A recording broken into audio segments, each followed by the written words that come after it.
야고보서 2장 1절부터 13절까지의 말씀을 쉬운 성경으로 다 같이 합독하겠습니다.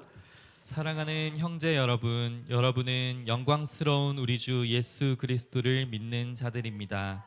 그러므로 사람들을 차별해서 대하지 말기 바랍니다. 만일 한 사람은 좋은 옷에 금반지를 끼고 교회에 나왔고 또 한 사람은 남루한 옷을 입고 교회에 나왔다고 합시다. 그때 옷을 잘 입은 사람에게는 이리로 와서 좋은 자리에 앉으십시오 라고 말하고, 가난한 사람에게는 저기에 서 있든지 내 발 밑에 앉으시오 라고 말한다면 사람을 차별하고 있는 것이 아니고 무엇이겠습니까? 여러분은 악한 생각으로 사람들을 판단한 것입니다. 사랑하는 형제 여러분, 제 말을 잘 들으십시오.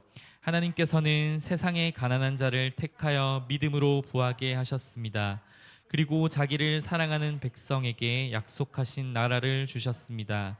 그런데 여러분은 가난한 사람들을 멸시하고 있습니다. 사실 여러분의 생명을 위협하고 법정으로 끌고 가는 사람들은 부자들인데도 말입니다. 그들은 여러분의 주인 되신 예수님을 모독하는 자들이기도 합니다.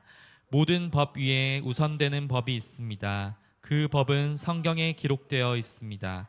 내 이웃을 내 몸과 같이 사랑하라. 만일 여러분이 이 율법을 지키면 잘하는 것입니다. 그러나 사람을 차별하여 대한다면 죄를 짓는 것이며 이 율법에 대해 하나님의 법을 어긴 것이 됩니다. 누구든지 하나님의 율법을 다 지키다가 한 가지 계명을 어기게 되면 율법 전체를 다 어긴 자가 됩니다. 간음하지 마라 하고 말씀하신 하나님께서 살인하지 마라 하고 말씀하셨습니다. 그러므로 간음하지 않았다고 해도 살인을 저질렀다면 율법 전체를 어긴 셈이 됩니다. 여러분은 자유를 주는 법에 의해 심판받을 것입니다. 여러분이 말하고 행동하는 데 있어서 늘 이것을 기억해야 할 것입니다. 다른 사람들에게 자비를 베푸십시오.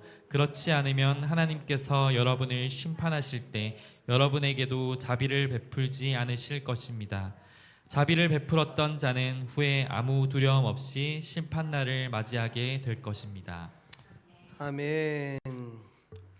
오늘도 하나님의 충만한 은혜가 우리 가운데 넘쳐나기를 소망합니다.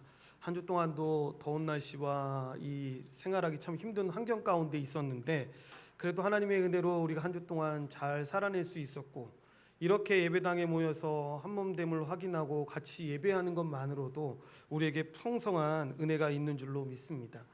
오늘은 차별이 타지 않는 믿음이라는 제목을 가지고 야고보서 말씀을 계속해서 전하고자 합니다. 몇 주 동안 우리는 야고보서 1장 말씀을 살펴봤었습니다. 그 내용을 잠시 정리하면, 야고보는 먼저 성도에게 찾아오는 시험이 결코 우리를 망하게 하기 위한 것이 아니라 하나님께서 우리를 성숙하게 하시기 위한 도구라고 말했습니다. 그래서 시험을 통해 우리는 자신의 부족함을 깨닫게 되고 하나님께 지혜를 구하게 되는데, 하나님은 그 과정 속에서 우리의 믿음을 자라게 하시고 인내를 이루어 가십니다. 또한 하나님께서는 이 시험을 통해서 우리의 욕심이 얼마나 위험한지를 보여주셨는데, 욕심이 죄를 낳고 죄가 결국 사망에 이른다라는 것을 보았습니다. 그러나 하나님은 우리를 그 길에 그대로 두지 않으셨습니다. 진리의 말씀으로 우리를 거듭나게 하셨고 우리의 마음속에 이 생명의 씨앗을 심겨주셨습니다. 이렇게 성도는 더 이상 죄와 욕심을 따라서 살아가는 사람이 아니라 하나님의 말씀을 따라 살아가는 새로운 사람이 되었습니다. 그렇게 교회로 우리는 살아가는 것입니다.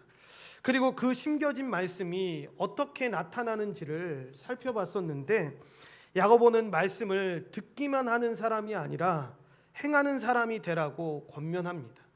여러분, 거듭난 사람에게는 이 하나님의 말씀이 생명으로 역사하기 때문에 말씀을 듣고도 아무런 변화 없이 살아갈 수가 없다라는 겁니다. 물론 여러분, 완벽하지는 않습니다. 그래서 신자도 넘어질 때가 있고 여러분 실패할 때가 있습니다. 그런데 잊지 말아야 될 건 그 하나님의 말씀이 생명으로 역사하기 때문에 계속해서 우리를 회개하게 하고 다시 순종의 자리로 우리를 이끌어 간다라는 사실을 기억해야 합니다.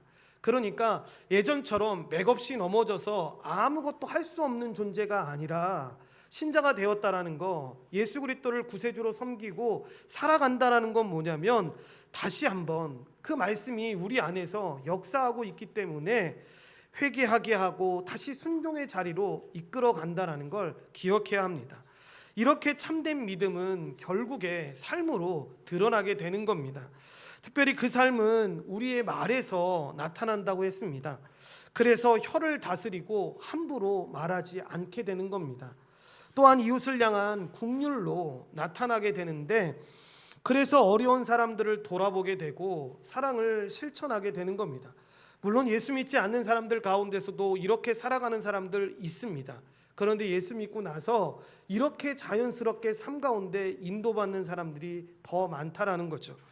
그리고 세속에 물들지 않는 거룩한 삶으로 나타나게 됩니다. 그러니까 결국 참된 경건은 입에서는 사랑이 나오고 손에서는 긍휼이 나오고 삶에서는 거룩함이 나타나게 되는 것입니다. 그랬을 때 우리에게 그렇다면 믿음은 어떻게 행함으로 드러나는 것일까? 또 행함이 없는 믿음은 정말 믿음이라고 할 수 있을까라는 질문이 우리에게 생기게 되는데, 이 질문에 대한 답을 지금 야고보서 2장에서 이어가고 있는 것입니다. 이렇게 야고보서 2장은 여러분 새로운 주제를 이야기하는 게 아닙니다. 1장에서 말씀을 듣고 행하려고 했던 그 내용을 더욱 구체적으로 설명하는 말씀이 바로 이 2장의 말씀입니다. 두 번에 걸쳐서 성경이 말하는 참된 믿음과 살아있는 믿음이 무엇인지에 대해서 살펴보려고 합니다. 오늘은 첫 번째 시간으로 2장에서 제일 먼저 말하는 것이 차별의 문제입니다. 여러분 1절을 보시면, 우리 1절 말씀 다시 한번 합독하겠습니다. 사랑하는 형제 여러분, 여러분은 영광스러운 우리 주 예수 그리스도를 믿는 자들입니다. 그러므로 사람들을 차별해서 대하지 말기 바랍니다. 아멘. 그러니까 사도가 1장에서 말했던 그 참된 믿음의 문제를 차별이라는 이 주제로 조금 더 깊고 본질적으로 다루고 있는 겁니다. 너희가 우리 주 예수 그리스도에 대한 믿음을 가졌다면 사람을 외모로 차별해서는 안 된다라고 이야기하는 것입니다. 만약 그렇게 차별한다면 참된 믿음이 아니라는 거죠. 여러분 1절 말씀을 직역해 보면 더 그 뜻이 분명하게 드러납니다. 내 형제들아, 사람을 차별하는 가운데 있으면서 영광의 우리 주 예수 그리스도에 대한 믿음을 소유하지 말라라고 이야기를 합니다. 뭐라고 이야기하는 것입니까? 사람을 외모로 차별하는 것과 이 주 예수 그리스도에 대한 믿음을 동시에 가질 수 없다라는 것을 분명하게 이야기하는 겁니다. 왜 여러분 이 둘이 함께 갈 수 없다라고 말하는 겁니까? 이 둘이 본질적으로 서로 부딪히고 모순되는 내용이기 때문에 함께 갈 수가 없다라는 겁니다. 차별의 여러분 문자적인 의미가 뭐냐면 얼굴을 보고 취하다라는 겁니다. 그러니까 뭐냐면 외모를 기준으로 해는 편파적인 대우와 여러분 판단을 뜻합니다. 여러분 그런 의미로 본다면 우리가 여러분 우리 주 예수 그리스도를 수식하는 이 영광스러운 이 단어를 한번 생각해 보십시오. 여러분 우리가 예수님을 외모로만 판단한다면 예수님이 절대로 영광의 주가 될 수가 없는 거죠. 여러분 십자가에 달려서 비참하게 죽어간 초라한 실패자에 불과할 뿐입니다.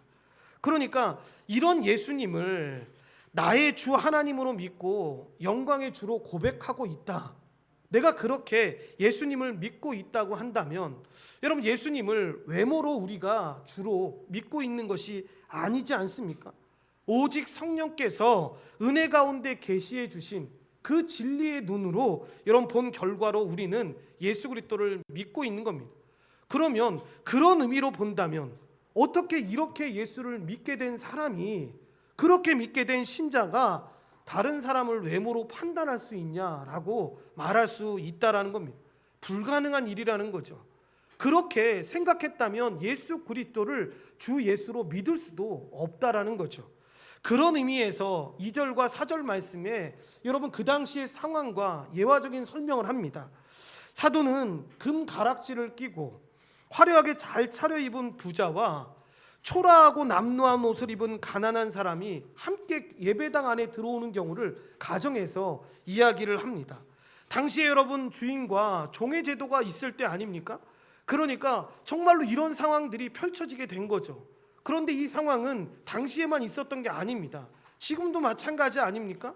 여러분 차를 아니면 걸어서 교회를 오시는 분들이 있을 수 있고 정말 사람들이 부러워하는, 세상 사람들이 부러워하는 좋은 차를 타거나 정말 부한 모습으로 들어오는 경우가 있다라는 거죠. 그런데 그때 만약에 이 교회 공동체가 옷 잘 차려입은 부자를 환영하는 반면 남루하고 가난한 사람을 무시하고 외면한다면 외모로 판단해서 예수를 믿지 않고 은혜로 예수 믿게 된 사람들이 정상적으로 보일 수 있는 태도냐라고 지금 이야기하고 있는 것입니다. 우리도 여러분 영광의 주이신 예수님이 죄인이었던 저와 여러분을 오직 은혜와 긍휼로 차별 없이 받으셨기 때문에 우리는 차별 없이 하나님 나라의 상속을 누리는 겁니다. 혹시나 여러분들 가운데 저는 목사님 저 옆에 있는 사람보다는 좀 나아요. 저 사람은 가정도 잘 돌보지 않고 정말 세상에 별로 그런 일도 하지 않는데 저는 그래도 세상에서 다른 사람들에도 손가락질 받지 않고 그렇게 살았으니까 구원받을 만한 사람까지는 아니더라도 정말로 하나님이 나를 구원해 주셨다면 그래도 그건 좀 괜찮지 않냐라고 생각하는 분들이 있다면 전혀 복음을 오해하고 있는 겁니다. 우리 안에 누구도 여러분 차별 없이 받으시는 예수 그리스도의 그 은혜 때문에 구원받은 것인지 우리의 어떠함 때문에 구원받은 사람은 아무도 없다라는 겁니다. 그러니까 이런 은혜를 받은 사람이 이 은혜를 안다면 스스로를 높이거나 여러분 다른 사람을 차별할 생각을 전혀 할 수가 없다라는 거죠. 그래서 사도 바울이 여러분 이렇게 묻는 겁니다. 예수님을 주와 그리스도로 믿는 너희가 어떻게 차별할 수 있냐라고 이야기하는 겁니다. 네가 어떻게 구원받은 자인데 너가 하나님의 은혜 가운데 어떻게 나온 자인데 네가 다른 사람을 그렇게 차별할 수 있냐라고 이야기하는 거죠. 그러니까 교회가 사람을 외모로 차별하는 것은 악한 것이다, 정상적인 것이 아니다라는 질타인 것입니다. 여러분 어느 마을에 오래되고 낡은 바이올린 하나가 경매에 올라왔습니다. 사람들이 경매에 올라와서 이 경매사가 소리를 칠 거 아닙니까? 1달러에 살 사람 있습니까? 2달러에 살 사람 있습니까? 라고 이야기할 때 사람들이 비웃는 거죠. 왜냐하면 먼지도 뿌옇게 끼어 있었고 저거 제대로 연주나 될까라고 생각해서 사람들이 더 이상 올리지 않으려고 할 때 한 할아버지가 정말 이 바이올린을 탁월하게 연주하는 분이셨던 것 같습니다. 그분이 나와서 바이올린의 끊어진 줄을 손을 보고 난 뒤에 활을 들어서 연주를 하는 겁니다. 그런데 사람들이 그 연주를 듣는데 한 번도 듣다 못한 정말 훌륭한 연주가 그 악기를 통해서 나오게 되는 겁니다. 그러니까 방금 전까지 2달러면 충분하다라고 생각했던 사람들이 계속해서 금액을 올리게 되고 결국에는 수천 달러의 이 악기가 낙찰되게 됩니다. 그때 사람들이 물어보게 되는 겁니다. 경매사에게 무슨 차이가 도대체 있었던 거냐고. 그때 경매사가 이렇게 얘기하는 겁니다. 악기가 달라진 건 여러분들이 보는 것처럼 아무것도 없었다. 그것을 연주하는 손만 달라졌을 뿐이다라고 이야기를 합니다. 여러분 우리도 마찬가지입니다. 세상은 우리의 겉모습만 보고 우리를 평가합니다. 그런데 하나님은 그리스도의 손으로 우리를 붙드시고 새로운 존재로 만드시는 것입니다. 그러니까 그 은혜를 입은 사람이 다른 사람을 외모로 판단한다? 그건 복음을 거스르는 악한 일입니다. 이렇게 하나님의 뜻대로 가난하고 어려운 사람들을 돌보기는커녕 도리어 차별한다면 그가 아무리 열심히 교회를 다닌다고 한들 신앙생활을 잘하는 것처럼 보여도 참된 경건이라 할 수 없다라고 이야기하는 것입니다.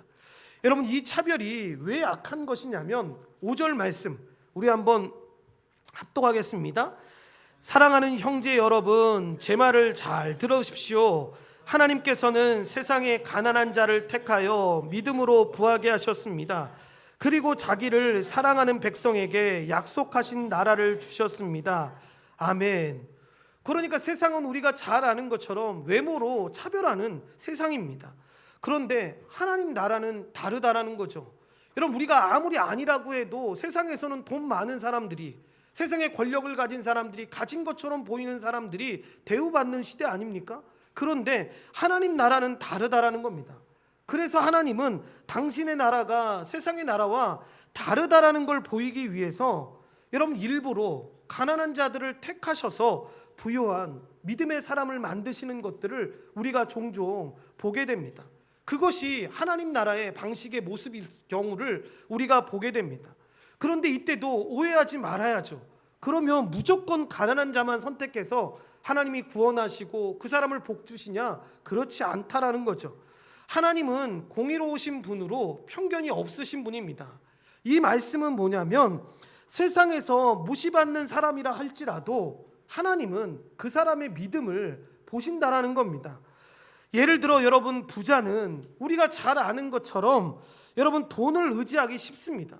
그래서 뭔가를 의지한다라는 거, 하나님을 믿는다라는 게 어렵다라는 걸 우리가 누구보다 잘 알고 있습니다.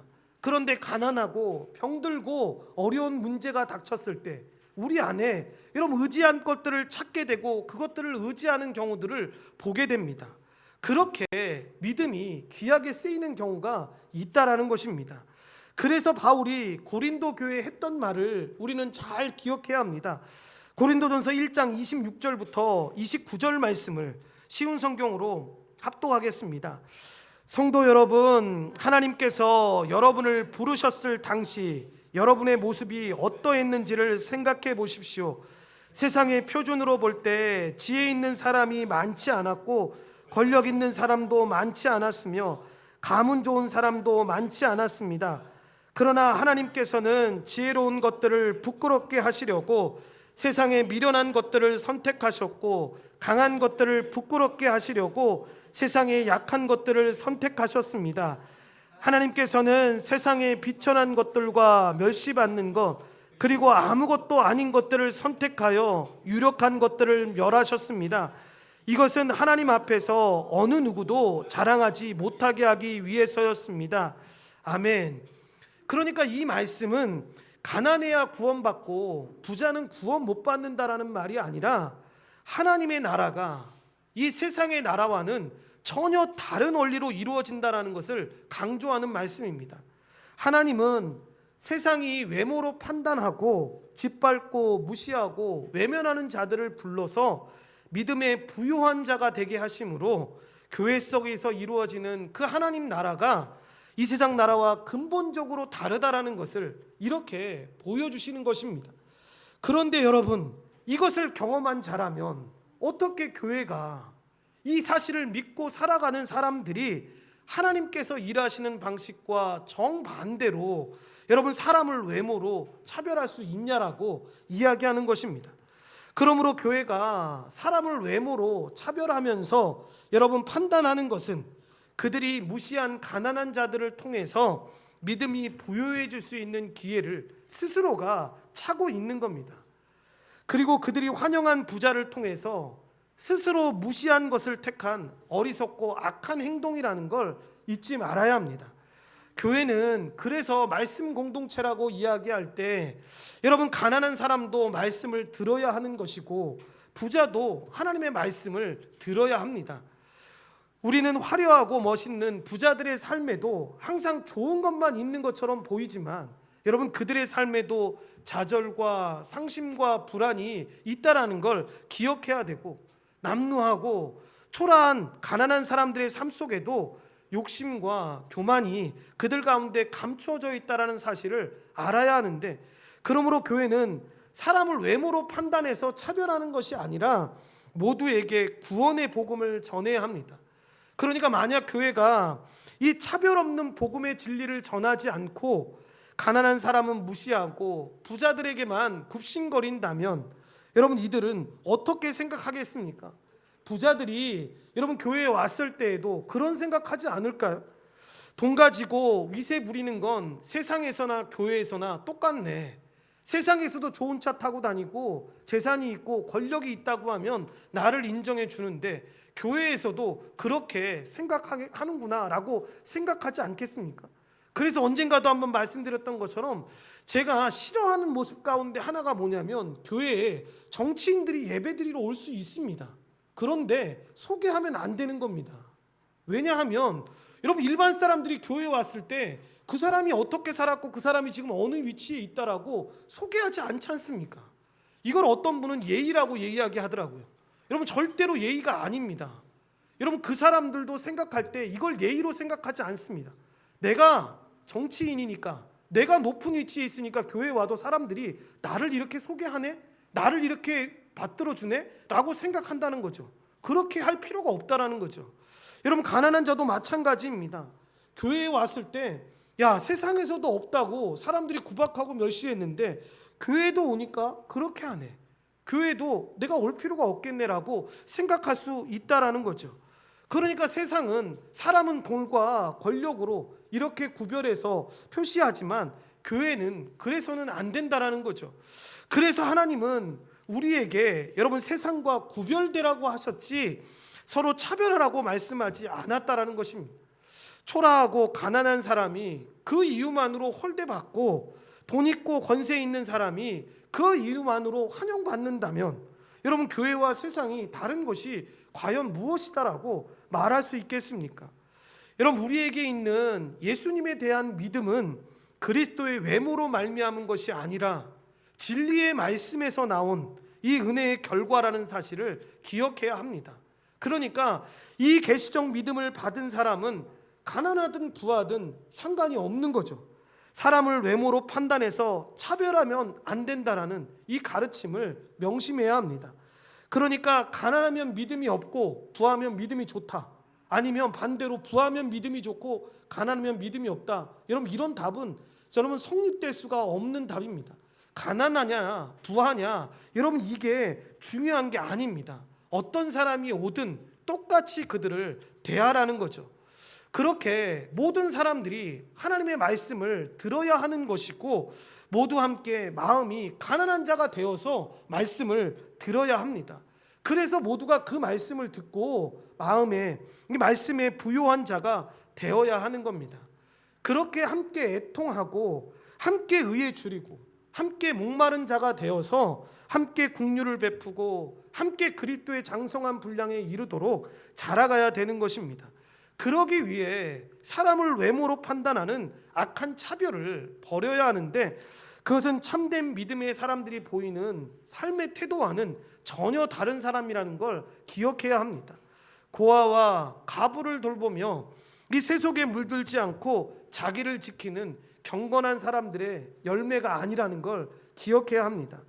이렇게 성도에게 허락된 믿음의 기준과 원리는 외모가 아니라 하나님의 말씀입니다. 그 기준이 외모나 소유가 아니라 하나님의 은혜이고 생명의 말씀이라는 걸 기억해야 합니다. 그런데 문제는 그거죠. 여전히 많은 사람들이 외모로 차별화하는 것을 대수롭게 생각하지 않는다라는 겁니다. 그래서 야고보는 사람을 외모로 이렇게 차별하는 것에 대해서 저 사람이 성격이 저래 라고 하는 것으로 설명하는 것이 아니라 죄를 짓는 것이다 라고 강하게 이야기합니다. 8절부터 11절 말씀을 우리 다 같이 쉬운 성경으로 합독하겠습니다. 모든 법 위에 우선되는 법이 있습니다. 그 법은 성경에 기록되어 있습니다. 내 이웃을 내 몸과 같이 사랑하라. 만일 여러분이 이 율법을 지키면 잘하는 것입니다. 그러나 사람을 차별하여 대한다면 죄를 짓는 것이며 이 율법에 따라 여러분은 하나님의 법을 어긴 것이 됩니다. 누구든지 하나님의 율법을 다 지키다가 한 가지 계명을 어기게 되면 율법 전체를 다 어긴 자가 됩니다. 간음하지 마라 하고 말씀하신 하나님께서 살인하지 마라 하고 말씀하셨습니다. 그러므로 간음하지 않았다고 해도 살인을 저질렀다면 율법 전체를 어긴 셈입니다. 아멘. 이렇게 야고보 사도는 사람을 외모로 판단하여 차별하는 것을 여러분 죄라고 이야기합니다. 여러분 그냥 죄라고 말하는 게 아닙니다. 레위기 19장 18절이 말하는 이 이웃사랑이라고 하는 최고의 법을 어긴 무서운 범법에 해당하는 죄다라고 분명하게 말합니다.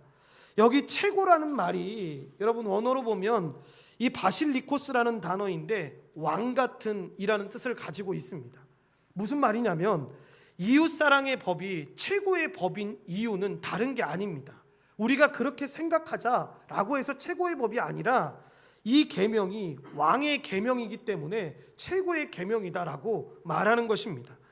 내가 너희를 사랑한 것 같이 너희도 서로 사랑하라고 이 새 계명을 주신 예수님이 바로 우리의 구원자이며 만왕의 왕이십니다. 그러니까 이 법은 단순한 규칙이 아니라 그러냐 교회 안에 싸우지 말고 서로 사랑하면서 잘 살아요 라고 우리에게 주신 것이 아니라 영광의 주 예수 그리스도가 우리에게 주신 영광의 법이고 왕의 법이고 생명의 법으로 최고의 법입니다. 그런 의미로 사람을 외모로 차별한다라는 것은 최고의 법인 이 왕의 법을 무시하는 것이죠. 그래서 왕의 법을 무시한다라는 건 뭐를 뜻하는 거냐면 왕을 무시하는 것과 같은 것입니다. 그래서 모든 다른 법을 지킨다 하더라도 이것 하나만 어겨도 여러분 왕의 법을 다 어기는 것이다라고 이야기를 하는 겁니다. 여러분 바리새인들이 왜 사두개인들을 우리가 비난할 때 했던 이야기 중에 하나가 뭐냐면 현 시대를 살아가고 있는 우리의 모습 가운데도 이 모습이 있습니다. 뭐냐면 나는 사람 죽이지 않았다는 겁니다. 나는 도둑질하지 않았고 나는 간음하지 않았다라는 겁니다. 그러니까 뭐라고 생각하냐면 그렇게 있는 사람이 있으면 나는 저 사람보다 우월한 사람이야. 나는 그래도 괜찮은 사람이야 라고 이 계명을 대하는 사람들이 있습니다. 여러분 계명을 대할 때에는 다시 한번 시간이 됐을 때 이 십계명에 대한 설교를 하겠지만 계명을 살펴볼 때 우리가 마지막 모든 계명마다 고백했던 내용이 무엇입니까? 그 계명을 우리 힘으로 지킬 수 있는 사람은 아무도 없습니다. 사람을 죽이는 것도 도둑질을 하지 않는 것도 우리가 그렇게 단편적으로 생각하는 실제로 사람을 죽이지 않았으니까 사람의 것을 도둑질하지 않았으니까 라고 말하지 않습니다. 성경은 사람을 미워하는 것도 죽이는 거라고 분명하게 이야기하지 않습니까? 그러면 여러분 많은 사람들이 질문하지 않겠습니까? 그러면 그 계명을 지킬 수 있는 사람이 어디 있겠습니까? 맞습니다. 지킬 수 있는 사람이 아무도 없습니다. 우리가 이 계명을 지키는 자로 살아갑니다 라고 고백하는 건 여러분 우리가 우리 스스로 지킬 수 있는 힘이 있어서 지키는 자입니다 라고 말하는 게 아니라 예수 그리스도께서 오셔서 이 모든 것을 완성하심으로 이 일을 행할 수 있는 자가 되어서 내가 주님 앞에 지금 나아갑니다라고 고백할 수 있는 것입니다. 그러니까 이 법은 지극히 당연한 논리로 여러분 왕의 법을 무시하면서 말로만 이 왕을 믿는다고 하면 여러분 왕의 법을 무시하는 겁니다. 그렇다면 어떻게 그 믿음을 참된 믿음이다라고 말할 수가 있겠냐라는 겁니다. 말로만 왕을 사랑한다라고 말하는 것이니까 그 사랑을 여러분 어떻게 믿을 수 있겠냐라는 것입니다. 동일합니다. 사람을 외모로 판단해서 이 차별하는 삶을 통해서 왕의 법을 철저하게 무시하고 있는 사람이 말로만 왕께 감사하다면 그 감사가 정말 진정한 감사라고 말할 수가 있겠습니까? 그럴 수 없다라는 거죠. 여러분 예수님이 누구입니까? 우리의 왕입니다. 왕의 법을 지키지 못해서 죽어 마땅한 우리를 위해 대신 죽은 왕입니다. 여러분 계속해서 설명드리는 것처럼 이런 왕이 세상에서 찾아볼 수가 없습니다. 세상의 왕은 자기는 법은 지키지 않으면서도 법을 안 지키는 백성들은 다 잡아서 죽이지 않습니까? 그런데 영광의 주 우리 주 예수 그리스도는 그렇지 않은 겁니다. 자신이 철저하게 지키지도 않아야 될 그 법을 다 지켜서 의를 이루고 이 못 지키는 자기 백성들을 위해서 몸소 그 형벌을 대신 받으신 겁니다. 여러분 어떤 왕이 자기가 짓지도 않은 그 죄를 위해서 몸소 담당하여 죽음을 지는 왕이 어디 있습니까? 그런 왕은 없는 겁니다. 오직 영광의 주 예수 그리스도만이 여러분 이런 왕으로 우리를 다스리고 있는 것입니다. 그러므로 하나님의 백성인 교회 곧 성도는 이 최고의 법을 중요하게 생각하고 최선을 다해서 이렇게 살아가야 하는데 예수님께서는 십자가와 부활로 이미 약속하신 그 구원의 계획을 이루신 다음에 제자들에게 세 계명을 주셨습니다. 그 세 계명이 우리가 고백하고 있는 내가 너희를 사랑한 것 같이 너희도 서로 사랑하라는 그 계명입니다. 요한은 이 계명이 전혀 새로운 계명이 아니다라고 설명합니다. 처음부터 하나님께서 주셨던 사랑의 계명이라고 설명합니다. 그러니까 달라진 것은 계명이 아니라 여러분 그 계명을 받은 우리죠.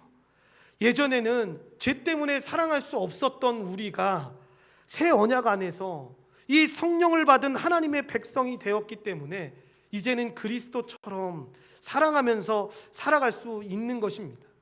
여러분, 이런 의미로 세상에서는 차별을 대수롭지 않게 여기지만 하나님 나라의 법에서 차별은 가장 중요한 계명을 어긴 이 죄로 본다라는 겁니다. 차별은 그렇기에 하나님이 정하신 최고의 법, 이 사랑의 법, 곧 한몸됨을 이루어서 모두 존귀하게 여겨지기를 바라시는 하나님의 뜻과 정면적으로 배척하는 것이기 때문에 죄인 것입니다. 그리고 야고보는 10절에 율법은 하나만 어겨도 여러분 율법 전체를 어긴 것과 같다라고 말합니다. 여러분, 왜 그렇습니까? 율법은 모두 각각의 율법이 아니라 하나님께서 주신 하나의 법이기 때문입니다. 그래서 한 계명을 가볍게 여긴다라는 건 결국 그 법을 주신 하나님을 가볍게 여기는 것과 같은 겁니다. 예를 들어, 그래서 오늘 설명에 나오는 것처럼 간음을 하지 않았더라도 살인을 했다면 그는 하나님의 법을 어긴 사람이라는 거죠. 마찬가지로 간음을 하지 않고 여러분 살인을 하지 않았다 하더라도 사람을 외모로 판단하고 차별한다면 최고의 법인 사랑의 법을 어긴 것이기 때문에 하나님의 법을 범한 사람이 되는 것입니다. 이렇게 우선하는 법이 있고 율법은 하나라는 사실을 기억해야 합니다. 이제 마지막으로 12절과 13절을 보시면 우리 이 말씀을 합독하겠습니다. 여러분은 자유를 주는 법에 의해 심판받을 것입니다. 여러분이 말하고 행동하는 데 있어서 늘 이것을 기억해야 할 것입니다. 다른 사람들에게 자비를 베푸십시오. 그렇지 않으면 하나님께서 여러분을 심판하실 때 여러분에게도 자비를 베풀지 않으실 것입니다. 자비를 베풀었던 자는 후에 아무런 두려움 없이 심판날을 맞이하게 될 것입니다. 아멘. 보시면 율법을 말하고 심판을 말하고 자유와 긍휼을 말하는데 여러분 이런 의미입니다. 성도는 자유의 율법대로 심판을 받을 자처럼 말과 행동을 하라고 하는데 이 자유의 율법이라는 게 뭐냐면 이 복음 안에서 완성된 하나님의 뜻을 이야기합니다. 그러니까 자유롭게 하는 율법을 의미합니다. 이렇게 율법은 모든 죄로부터 인간을 자유롭게 만들고 차별이나 억압에서도 자유롭게 만듭니다. 그런데 이 율법을 지킬 수 없는 자의 입장에서는 전혀 다른 거죠. 율법은 자유롭게 하는 율법이 아니라 여러분 속박하고 정지하게 만드는 율법인 거죠. 그러니까 예배를 드리는 것이 하나님 앞에 나와서 예배하고 하나님을 섬기고 살아가는 그 삶이 어떤 사람에게는 정죄처럼 느껴질 수 있는 거죠. 속박하는 것처럼 느껴질 수 있는 거죠. 그런데 이 자유의 율법이 있는 사람들은 전혀 그렇지 않다라는 겁니다. 복음 안에서 완성된 그 하나님의 뜻을 누리게 되니까 그 법 안에서 자유롭게 하나님의 은혜로 나아가게 되는 것입니다. 이것이 방종으로 비춰져서는 안 되겠죠. 내가 생각하고 내가 원하는 대로 나아가는 그 자유가 아니라 하나님의 말씀 안에서 분명히 이 복음 안의 자유의 율법이 복음 안에서 완성된 하나님의 뜻이라고 했지 않습니까?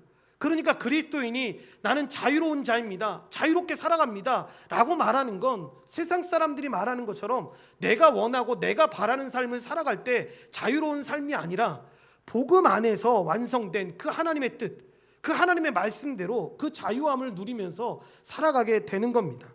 이 새언약 백성인 성도는 그래서 최고의 법, 이 사랑의 계명으로 대표되는 이 율법을 능히 지킬 수가 있는 겁니다.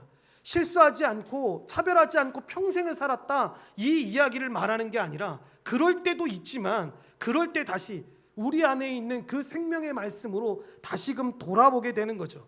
그래서 그 죄에서 벗어나서 하나님의 뜻대로 살아갈 수 있는 새로운 존재가 되었다라는 것을 알고 그 말씀을 지키면서 나아가는 거죠.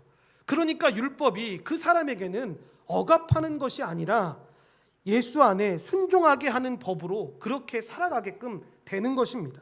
그리스도가 그렇게 하신 것은 오직 하나, 여러분 우리를 불쌍히 보신 국률의 결과입니다.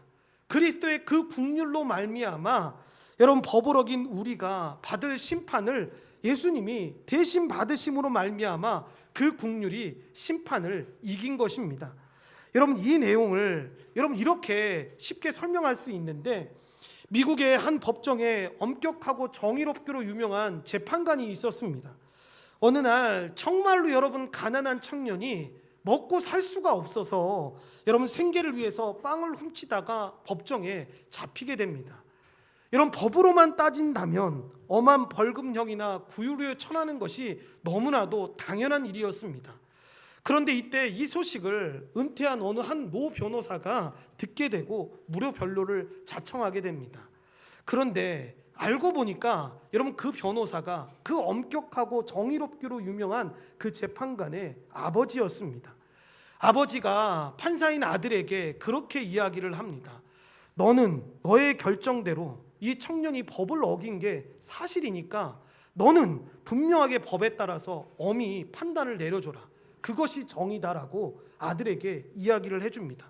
판사는 그 이야기를 듣고 진짜 그 법대로 청년에게 벌금형을 선고합니다. 엄하게. 여러분 그때 변호사인 아버지가 품에서 자기 지갑을 꺼내면서 말하는 겁니다. 이제 법의 심판은 끝났으니까 이제 내가 이 청년의 벌금을 대신 내겠다고.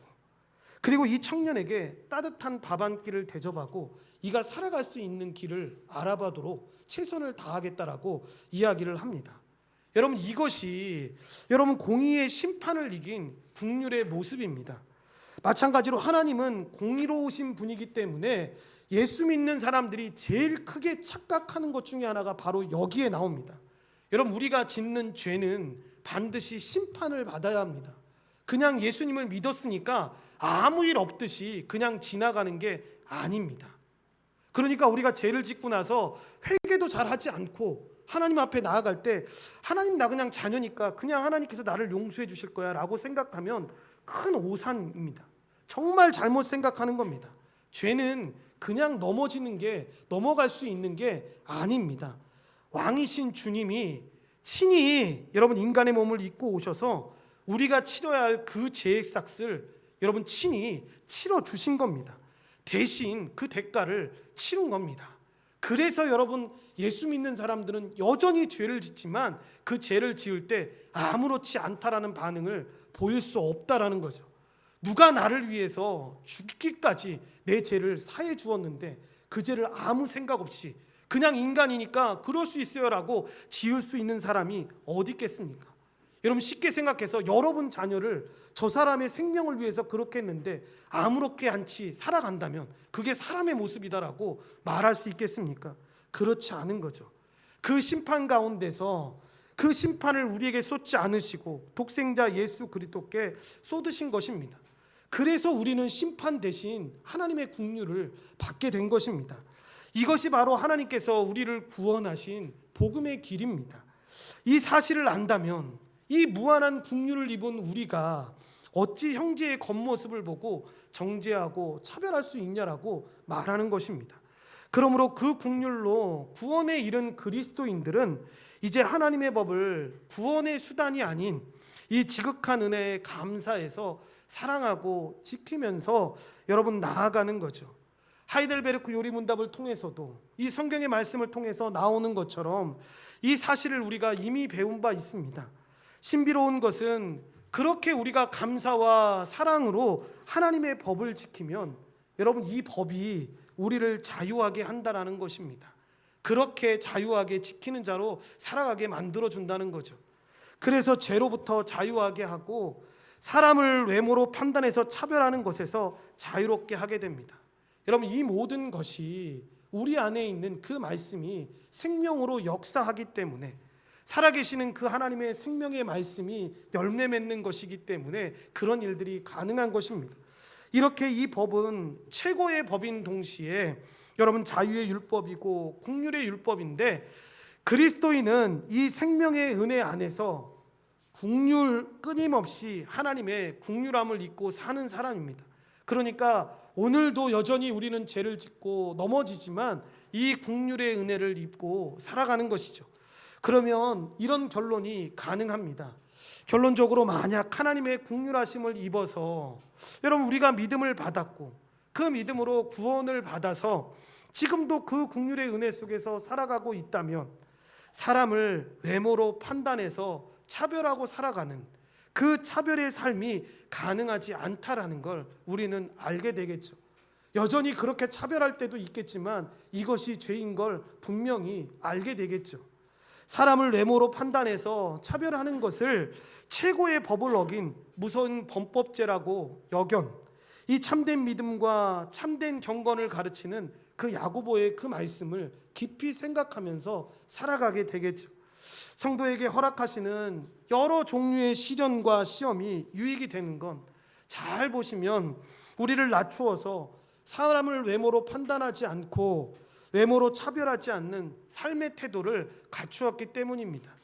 그런 의미에서 지금 어려움이 있고 고난 가운데 있다면 그 고난을 통해서 우리를 참된 감사의 자리로, 자신과 다른 사람을 외모로 판단하지 않는 자리로 나아갈 수 있기를 바랍니다. 고난이 없다 하더라도 말씀을 통해 이 자리로 나아가는 복된 성도들이 되기를 바랍니다. 이렇게 오늘 야고보는 단순히 차별하면 안 돼라는 이 도덕적인 윤리를 말하는 것이 아닙니다. 먼저 우리 자신을 돌아보게 하는 거죠. 우리가 어떻게 구원받은 자임을 생각하게 해서 우리의 자격 때문이 아니라 우리의 긍휼 때문에 하나님의 자녀가 되었으니까 하나님께서 우리를 외모로 판단하지 않으셨기에 우리가 여기에 있다라는 사실을 깨닫고 그 은혜를 받은 우리가 다른 사람을 차별하면 안 되겠다라는 생각을 해야 되는 것입니다. 우리는 하나님의 긍휼을 받았기 때문에 긍휼을 베푸는 사람입니다. 그래서 긍휼한 사람은 긍휼을 베푸고 사랑을 받은 사람들은 사랑하며 용서를 받은 사람들은 용서하는 겁니다. 이것이 참된 믿음의 열매입니다. 여러분 선교 중에 말씀드렸던 이 먼지 쌓인 바이올린 기억하십니까? 사람들은 그 바이올린의 겉모습만 보고 아무 가치가 없다라고 여겼지만 그 가치 없던 것이 여러분 훌륭한 연주자의 손에 들렸을 때 사람들에게 아름다운 소리로 나타났던 것처럼 우리도 마찬가지입니다. 우리도 죄로 인해서 아무 소망도 없는 존재였지만 영광의 주 예수 그리스도께서 우리를 붙드시고 여러분 긍휼로 우리를 새 사람으로 만들어 주셨습니다. 그래서 그 은혜를 누리는 자로 우리는 사람들을 판단하거나 차별하지 않는 거죠. 하나님이 우리를 바라보셨던 그 눈으로 그 현상들을 바라보면서 나아가는 것입니다. 그렇게 겉모습보다 여러분 하나님의 형상을, 조건보다 하나님의 은혜를, 사람의 가치보다 하나님의 긍휼을 먼저 보는 사람들이 되어야 합니다. 그것이 영광의 주 예수 그리스도를 믿는 사람들의 삶인 것이고 야고보가 말하는 살아있는 믿음의 모습인 것입니다. 여러분 이 말씀을 생각할 때 여러분 우리의 모습을 생각해 보지 않을 수 없지 않습니까? 여러분 우리도 사람을 볼 때 우리는 가장 먼저 무엇을 봅니까? 세상 사람들이 이야기하는 것처럼 그 사람의 직업을 봅니까? 아니면 그 사람의 외모나 학력이나 그 사람의 재산을 봅니까? 여러분 교회 안에서도 이 사람은 나하고 맞는 것 같아, 이 사람은 나하고 편한 것 같으니까 하면서 그 사람하고만 어울리면서 살아가고 계시지는 않습니까? 교회 공동체와 가정도 직장도 사업장에서도 여러분 도움이 되는 사람과 도움이 되지 않는 사람으로 구분해서 그렇게 살아가고 계시지는 않으십니까? 이번 한 주도 여러분 잘 이 말씀을 생각해 보시면서 그렇게 하나님께 받은 긍휼을 기억하셔서 어떤 친구에게 제가 한번 그런 얘기 하셨는데 이렇게 너무 차별이 심한 친구에게 제가 그런 얘기를 했습니다. 하나님이 조그만한 차별이라도 있었다면 하나님은 너를 그렇게 구원하지 않았을 거라고. 하나님이 너 같은 사람을 구원하실 이유가 뭐가 있었겠냐고. 그런데 하나님이 조금도 차별이 없으신 분이어서 너를 그렇게 사랑으로 이끌어 주셨다고. 그 사랑을 네가 제대로 받았다면, 그 사랑을 풍성한 은혜 속에서 누리고 있다면 너도 세상을 살아갈 때 사람을 차별하지 않고 오히려 섬기면서 그렇게 하나님의 은혜로 살아가지 않겠냐고. 그게 여러분 참된 믿음을 선택하고 살아가는 신자의 모습이 아니겠습니까? 물론 넘어질 때도 있고 여전히 여러분 부족한 사람들과 살아가기 때문에 낙심할 때가 있을 수 있습니다. 그런데 그때마다 기억해 주십시오. 그런 모습을 받은 우리를 하나님이 받으셔서 우리가 이렇게 살고 있다라는 거. 그래서 우리 주변에도 그런 사람들이 있다면 더 안아주고 감싸주고 그렇게 참된 믿음의 사람으로 살아갈 수 있도록 함께 걸어가 주시기를 간절히 부탁드립니다. 기도하시겠습니다. 하나님 감사합니다. 하나님의 은혜 가운데 우리를 불러주셔서 이렇게 믿음의 전환에 나왔습니다. 하나님 차별하지 말라라고 하시는 이 말씀이 그저 아버지 하나님 가난한 자, 우리의 눈에 보이는 가난하고 부한 자만을 말하는 게 아니라 우리의 삶에서 가난하고 부한 모습으로 나타나는 사람들이 얼마나 많이 있습니까? 병든 사람이 있고 병들지 않은 사람이 있고 재산이 있고 재산이 없는 사람이 있고 권력이 있고 권력이 없는 사람들, 그렇게 부하고 가난한 자들의 삶이 얼마나 많이 있습니까? 하나님은 그것이 중요하다라고 말하는 것이 아니라 그 안에서 차별하지 않고 그들과 함께 하라고, 한몸됨을 누리며 함께 걸어가라고 말씀하십니다. 우리 안에 그런 풍성한 은혜들이 임할 수 있도록 도와주시옵소서. 우리의 힘으로는 할 수 없다라는 걸 우리는 말씀을 통해서 깨닫습니다. 우리가 좋은 사람이라서 그렇게 살 수 있는 게 아니라 하나님의 은혜로 그 긍휼을 입은 자답게 우리가 살 수 있다라는 걸 고백합니다. 그런 풍성한 은혜를 우리도 누리고 그런 사랑을 받은 자답게 그렇게 누리며 베풀며 살아갈 수 있도록 주님이 우리를 붙잡아 주시고 인도하여 주시옵소서. 모든 걸 주님께 감사드리오며 예수님의 이름으로 기도드리옵나이다.